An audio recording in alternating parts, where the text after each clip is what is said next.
तो वचन कहता है कि उस दूत के सामने गिदोन ने भेंट को रखा और उस भेंट को दूत ने छुआ और वो आग बन गई और उसके बाद दूत चला गया। 22 आयत में लिखा, गिदोन ने जान लिया कि वह यहोवा का दूत था। तब गिदोन कहने लगा, हाय प्रभु यहोवा, मैंने तुमको यहोवा के दूत को साक्षात देख लिया है। यहोवा ने उससे कहा, तुझे शांति मिले, मत डर, तू ना मरेगा। तब गिदोन ने वहां यहोवा की एक वेदी बनाकर उसका नाम यहोवा शालोम रखा। वे आज के दिन तक एबिएजरियों के ओपरा में बनी है। ऊंची आवाज में बोलो हालेलुया। वचन कहता है कि इस्राएलियों ने जब परमेश्वर की दुहाई दी, परमेश्वर ने फिर एक व्यक्ति को भेजा, उसका नाम गिदोन था। जब परमेश्वर ने कहा, गिदोन, हे शूरवीर सुरमा, यहोवा तेरे संग है कि तू जाकर अब इस्राएलियों को मिधानियों के हाथ से छुड़ाएगा। और उसने पता क्या कहा? उसने कहा, मेरा कुल, मेरे सब परिवार में सबसे कंगाल है। कहता मैं सबसे छोटा हूं। हालेलुया। और उसने कहा कि मैं छोटा तो हूं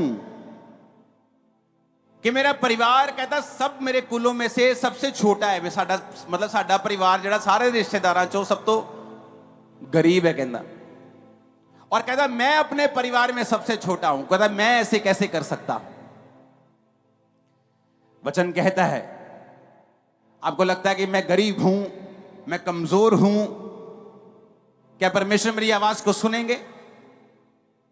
मेरे पास कोई पैसा नहीं है, क्या मेरी आवाज सुनी जाएगी? आप जहां भी जिस कोने में बैठे हों, वचन ये बात कहता है। वचन कहता है कि मैंने जगत के निर्बलों को चुन लिया, मैंने जगत के तुच्छों को चुन लिया, जिनको लोगों ने रिजेक्ट कर दिया जात पात के नाम के ऊपर, गरीबी के नाम के ऊपर, रंग के नाम के ऊपर, कद के नाम के ऊपर। उसने कहा जो तुच्छ हैं मैंने उन्हें चुन लिया और उन्हें इतना बड़ा किया कि जो अपने आप को कुछ समझते हैं उन्हें शर्मिंदा करने के लिए।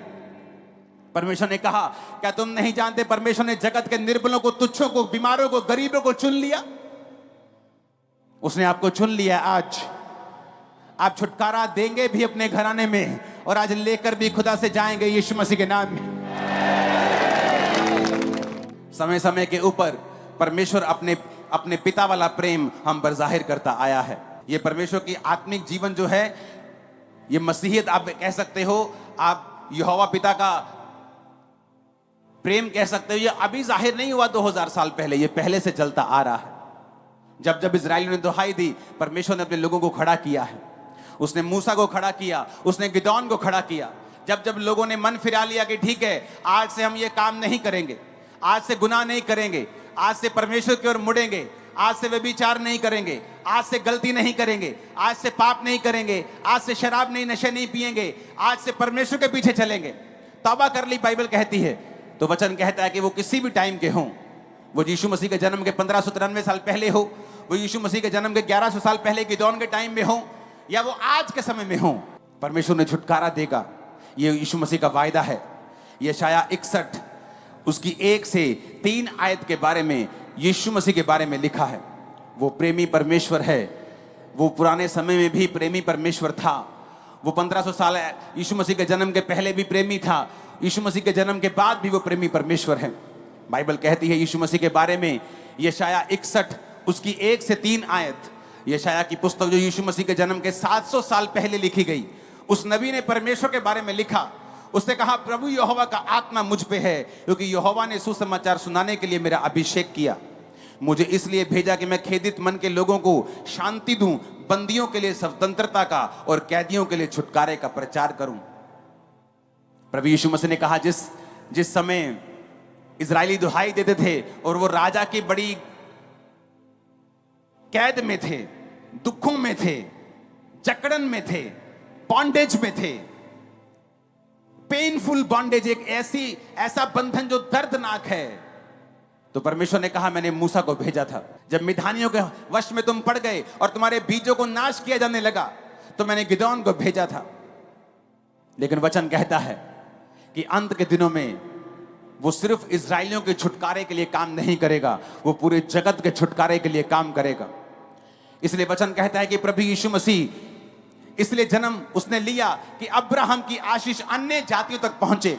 क्या थी अब्राहम की आशीष? कि कोई दुश्मन तुम पे कब्जा नहीं कर सकता, कोई शैतान तुम पे कब्जा नहीं कर सकता। तुम परमेश्वर के लोग होंगे, तुम सर्वप्रथम होगे, तुम सिर होगे, तुम पूंछ नहीं होगे। अब परमेश्वर ने देखा वो समय आ चुका है कि अब ये छुटकारा सिर्फ इजरायली लोगों तक नहीं रहे, ये छुटकारा पूरे जगत तक जाए। और वचन कहता है इसीलिए प्रभु यीशु मसीह ने जन्म लिया। परमेश्वर पहले भी थे, लेकिन क्यों प्रभु यीशु मसीह ने जन्म लिया? एक नया धर्म बनाने के लिए नहीं, क्योंकि वो छुटकारा जो थोड़े लोगों के पास था, वो छुटकारा जो सिर्फ इजरायली लोगों को मिलता था जब वो परमेश्वर की दुहाई देते थे, अब वो छुटकारा परमेश्वर ने कहा मैं जगत के हर एक कोने तक। भजन संहिता में लिखा है, प्रकाशित वाक्य में लिखा है, अलग अलग जगह बाइबल में पढ़ेंगे कि स्वर्ग में एक बड़ी भीड़ खजूर की डालियों को लिए हुए, व्हाइट कपड़ों को डाले हुए, हर एक कुल, धरती की हर एक जाति, हर एक कुल में से, हर एक लोगों में से एक बड़ी भीड़ परमेश्वर के सामने होगी। यानी परमेश्वर बहुत से लोगों को छुटकारा देगा। जो कोई उसके नाम के ऊपर विश्वास करेगा, बहुत से लोगों को वो छुटकारा देगा। अब परमेश्वर ने ठान लिया कि अब ये छुटकारा सिर्फ इजराइलियों के पास नहीं होगा, अब मैं जगत के हर उस व्यक्ति को छुटकारा दूंगा, वो किसी भी धर्म, जात, रंग, रूप का क्यों ना हो। जो कोई प्रभु यीशु मसीह के ऊपर विश्वास करेगा, मैं उन्हें छुटकारा दूंगा, मैं उनके बीजों को बचाऊंगा। शैतान उनके बच्चों को नाश नहीं कर पाएगा, शैतान उनके शरीरों को नाश नहीं कर पाएगा, शैतान उनके जीवन को नाश नहीं कर पाएगा, उनके फाइनेंस को, उनके खेतों को नाश नहीं कर पाएगा। ये परमेश्वर का मकसद था। तो इसलिए वचन कहता है, यीशु मसीह ने कहा यहोवा का आत्मा मुझ पे है। किसके लिए? धर्म परिवर्तन करवाने के लिए, तुम्हारे पैसे छीनने के लिए। आप जितने पैसे यहां देंगे ना आज, उससे ज्यादा इस मीटिंग का खर्चा होगा। आज मुझे आपके पैसों की जरूरत नहीं है, मैं आपको यीशु मसीह देने के लिए आया हूं। वो परमेश्वर जो फ्री आता है लेकिन बहुत अनमोल है।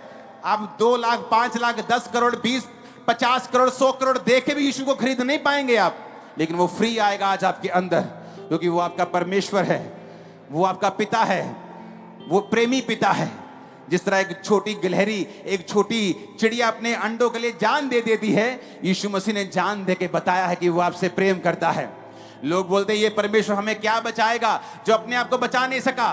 तो मैं ये बताना चाहता हूं कि उसने जान दी। उसने कहा राजा ने, तू अपने मुंह से कह दे प्रभु कि तू ऐसा कोई भी पाप तूने नहीं किया, क्योंकि तेरे खिलाफ कोई सबूत नहीं है। जीसस ने कहा मैं अपनी मर्जी से अपने आप को तेरे हाथों में सौंपता हूं और तीसरे दिन अपनी मर्जी से अपनी जान को वापस लेकर जी उठूंगा। और वचन कहता है वो तीसरे दिन मुर्दों में से जी उठा। आज यीशु को क्रूस पर देखना बंद कर दीजिए, वो क्रूस पे नहीं है, वो पिता के दाहिने हाथ स्वर्ग में है। अगर आत्मिक आंखों से देखोगे वो स्वर्ग खुला हुआ देखोगे और जीसस को पिता के दाहिने हाथ बैठा हुआ देखोगे। वो सर्वशक्तिमान परमेश्वर क्रूस पे मरा हुआ परमेश्वर नहीं है, वो जिंदा परमेश्वर जो आज लंगड़ों को चलाएगा और अंधों को आंखें देगा। Church hallelujah. यीशु मसीह ने कहा अब मेरी आशीष, अब मेरा छुटकारा सिर्फ इजराइलियों तक सीमित नहीं होगा, मैं सारी कौम को, सारी दुनिया को, मैं सब पंजाबियों को, सब हरियाणियों को, सब इंडियंस को, सब पाकिस्तानियों को, सब तुर्की वालों को, सब इंग्लैंड वालों को, मैं सारी दुनिया को अब छुड़ाऊंगा जो कोई मेरे नाम के ऊपर विश्वास करेगा। हालेलुया। उसने कहा कि मैं बंदियों के लिए स्वतंत्रता का, कैदियों के लिए छुटकारे का प्रचार करूं। कुछ लोग कैदी हैं अपने विचारों के, उन्हें डर लगता है, डर की वजह से बहुत काम नहीं कर पाते, फियर स्पिरिट है उनके अंदर, डिप्रेशन का आत्मा काम करता है। कैदी हैं क्योंकि शैतान ने कैद किया हुआ है, एक लेवल से ऊपर नहीं जा सकते। बाप गरीब, दादाजी गरीब, परदादा गरीब, वो भी गरीब, एक लेवल से ऊपर जाता तो अटैक हो जाते घर पे।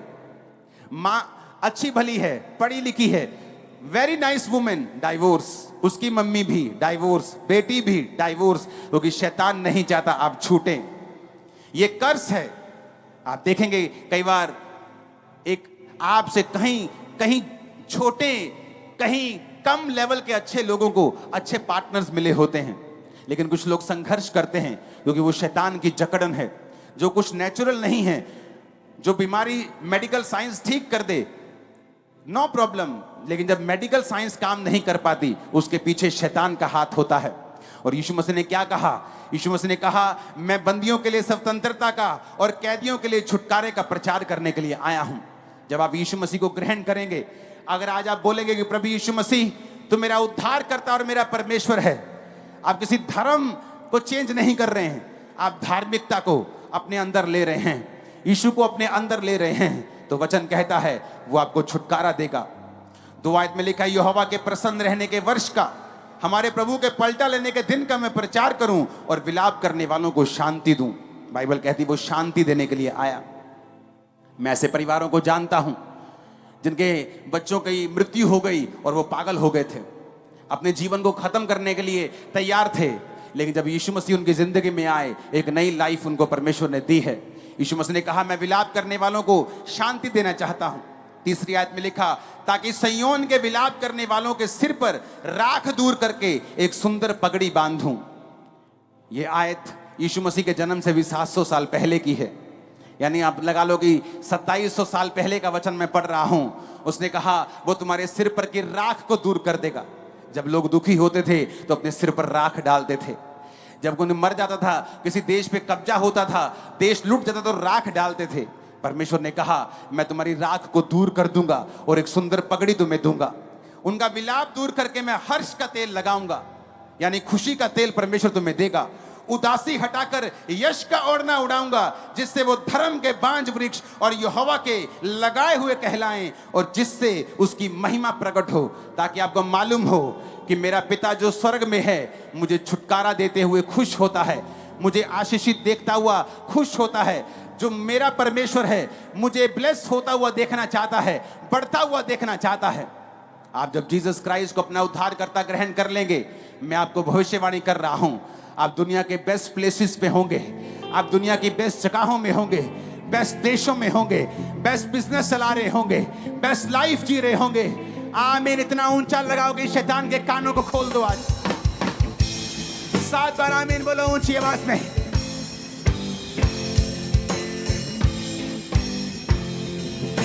Hallelujah, hallelujah. प्रभु यीशु मसीह आए कि वो आपको छुटकारा दे सके, राख दूर करके एक सुंदर पगड़ी बांध सके, हर्ष का तेल लगा सके, खुशी का तेल तुम्हारे ऊपर लगा सके। क्रिश्चियंस की जितनी खिलाफत दुनिया में होती है, और किसी धर्म की, आप जो धर्म की बात करते हो, किसी की नहीं होती, लेकिन फिर भी क्रिश्चियन लोग आनंदित रहते हैं, क्योंकि परमेश्वर ने हर्ष का तेल लगाया हुआ है। जिसको खुदा हर्ष का तेल लगा दे, उसे कोई इंसान पहुंच नहीं सकता। जिसे परमेश्वर आनंदित होने का तेल बख्श दे, मसा बख्श दे, उसे कोई मनुष्य निराश नहीं कर सकता है।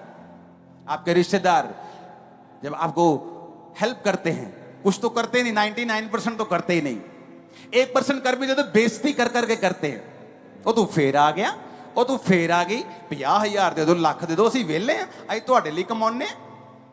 बेइज्जती करते हैं। जीसस ने पता क्या कहा? उसने कहा, अगर तू मेरे पीछे चलेगा और मेरी सेवा करेगा, उसकी सेवा बहुत मुश्किल नहीं है।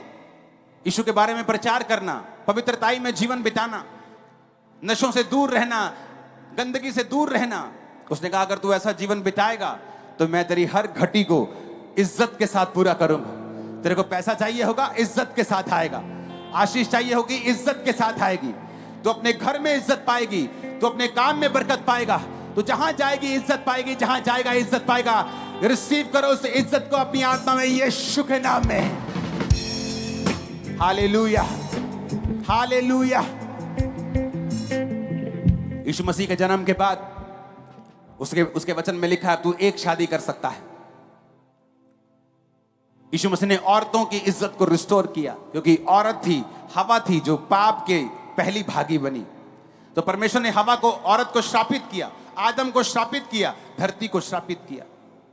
औरत श्रापित रही कितने साल, आदम श्रापित रहा कितने साल, लेकिन वचन कहता है कि वो प्रेमी परमेश्वर है और वो फिर अपने बच्चों को छुड़ाना भी चाहता है।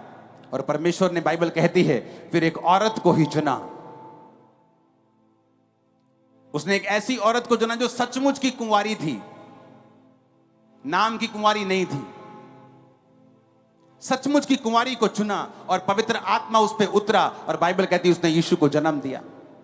जब यीशु को जन्म दिया तो उसने, जब परमेश्वर उसके पेट में थे, तो उसने कहा, परमेश्वर ने अपनी दासी की दीनता के पर दृष्टि की है, वो आपके स्टेप्स को ऑनर करता है। जब यीशु मसीह मुर्दों में से जी उठे तो पहली प्रचारक औरत थी, उसको जन्म देने वाली औरत थी। यीशु मसीह का साथ देने वाली फाइनेंशियली मिनिस्ट्रीज में ज्यादातर 90% औरतें थी। परमेश्वर ने औरतों की इज्जत को रिस्टोर किया, फिर से उसे ऊंचा किया। आदमी को श्रापों से फिर से आजाद किया। अब तुम माथे की पसीने की रोटी नहीं खाओगे जब तुम यीशु मसीह के पास आ जाओगे। वो तुम्हें दुखों की रोटी नहीं देगा, वो तुम्हें आशीषित करेगा। Hallelujah, hallelujah. आप छुटकारा ले सकते हैं। वो व्यक्ति जो यीशु को नहीं जानते आज यीशु मसीह को ग्रहण करेंगे तो वो छुटकारे को ले सकते हैं। छुटकारे का प्रोसेस आपकी लाइफ में शुरू हो जाता है, जिस तरह मेरी लाइफ में शुरू हुआ। एकदम से पहले दिन तो कुछ नहीं हुआ, लेकिन एक झटका लगा और मुझे मालूम होगा कि यीशु मसीह कुछ कर सकते हैं, ये तो बात पक्की है। इतना तो एक्सपीरियंस मुझे हो गया था। वचन क्या कहता है, मैंने जो पहला वचन पढ़ा था, लेवी के घराने के पुरुष ने लेवी वंश की स्त्री से विवाह किया। लेवी घराना था, लेवी घराने का पुरुष था, लेवी घराने की ही स्त्री से, यानी अपने कुल में ही उसने शादी की। कौन सा समय चल रहा था? दुखों का समय। वो समय जहां पे राजा अनाउंसमेंट पे अनाउंसमेंट गवर्नमेंट कर रही थी कि जितने इजरायलियों के बच्चे होंगे, बेटे बेटे सब मार दिए जाएं। दुखी कर दिया था उसको। दुखों में गारे की, ईंटों की, उनको मजदूरी करा करा के उनको पेनफुल लाइफ उनकी कर दी थी। लेकिन अभी भी एक व्यक्ति परमेश्वर के वचन पे खड़ा हुआ है, कहता मैं अपने कुल को साफ रहने दूंगा, मैं ऐसी शादी नहीं करूंगा जो परमेश्वर के वचन के खिलाफ हो। आज जब एक व्यक्ति यीशु मसीह से कुछ पाने में देरी होती है तो आप क्या सोचते हैं? उस प्रेशर में भी क्या परमेश्वर के साथ अड़े हुए और खड़े हुए हैं? बाइबल कहती है छुटकारा उन लोगों ने पाया है जिन्होंने यीशु को कबूल किया है। और फिर जब दोबारा छुटकारे की जरूरत पड़ती है मसीह होने के बाद, फिर उन्हीं लोगों ने पाया है जो उसके वचन पे खड़े रहते हैं, अड़े रहते हैं, जो ये नहीं कहते कि बहुत दुखी हो गए लिया शराब लेके आ। दानियल ने नहीं कहा कि लाओ जो लेके आना है मुझे दो खाने के लिए। अब कौन सा परमेश्वर हमारे साथ, हम बंधुआई में चले गए। लेकिन दानियल ने कहा मैं वो नहीं खाऊंगा, चाहे मैं बंधुआई में हूं, मैं वो नहीं खाऊंगा जो बाइबल में मना किया हुआ है। मैं आपको बता रहा हूं यीशु वचन भी है। आप क्रिश्चियन हैं, उसके वचन पे खड़े रहें, अड़े रहें, क्योंकि छुटकारा आपके अंदर से पैदा होगा यीशु के नाम। आप क्रिश्चियन है ना, चर्च जाना भूले नहीं, नहीं काम होता तब भी जाएं, फास्टिंग रखें, प्रेयर करें, शैतान को शर्मिंदा करें। एक दिन आएगा जब छुटकारा आपके पास होगा और आपके पास से दूसरों के पास भी होगा, क्योंकि नए लोगों के लिए भी छुटकारा है और उन लोगों के लिए भी है जो यीशु को पहले से जानते हैं। दानियल ने प्रेशर में ये नहीं कहा और लेके आओ जो लेके आना है, मैं शराब भी पीऊंगा, दाखरस भी पीऊंगा, वो मीट भी खाऊंगा जो बाइबल में मना किए हुए हैं, लेके आओ। परमेश्वर कौन सा हमारे साथ है? हमारे साथ होता तो हम बंधुआई में क्यों आते? वचन कहता है जब यूसुफ को जेल में डाल दिया गया, उस जेल में भी उसने परमेश्वर को पुकारना नहीं छोड़ा। वचन कहता है कि सांकलों के साथ बंधे हुए भी उसने यहोवा की महिमा की और यहोवा के वचन को छोड़ा नहीं।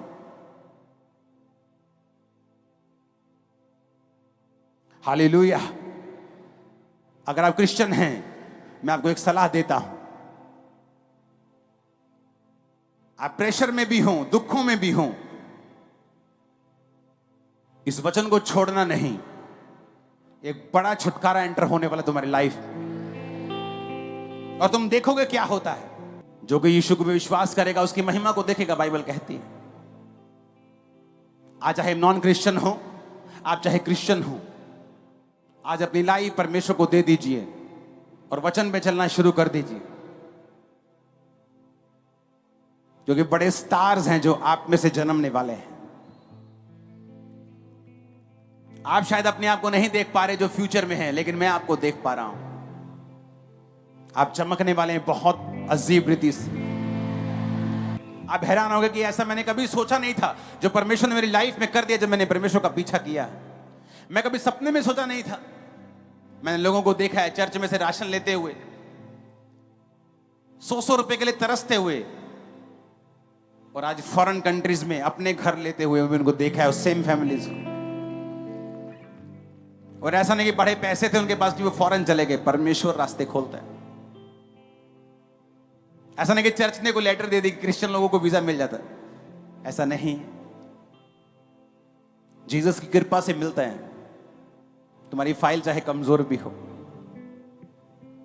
तैयार हो जीसस को अपनी लाइफ देने के लिए? मैंने कहा पीछे करने के लिए जीसस का तैयार हो? तुम्हारी फैमिली तुम्हारा विरोध कर सकती है, तुम्हारे रिश्तेदार तुम्हारा विरोध कर सकते हैं, लेकिन तुम्हें छुटकारा नहीं दिला सकते। क्योंकि जब मैं मसीह में आया बहुत लोगों ने मेरा विरोध किया। मेरी फैमिली में पॉलिटिशियंस हैं, उन्होंने विरोध किया, डॉक्टर्स हैं, उन्होंने विरोध किया, रिश्तेदारों ने विरोध किया, मेरी फैमिली ने विरोध किया, लेकिन मैं जानता था मुझे अगर छुटकारा चाहिए, मुझे परमेश्वर के साथ चलना पड़ेगा। बिना डरे, बिना घबराए उसके साथ चलना, वो तुम्हें ऊंचा कर देगा आसमान तक। आमीन ऊंचे वाला चाहिए चर्च। मैंने कहा आमीन ऊंचे वाला चाहिए चर्च।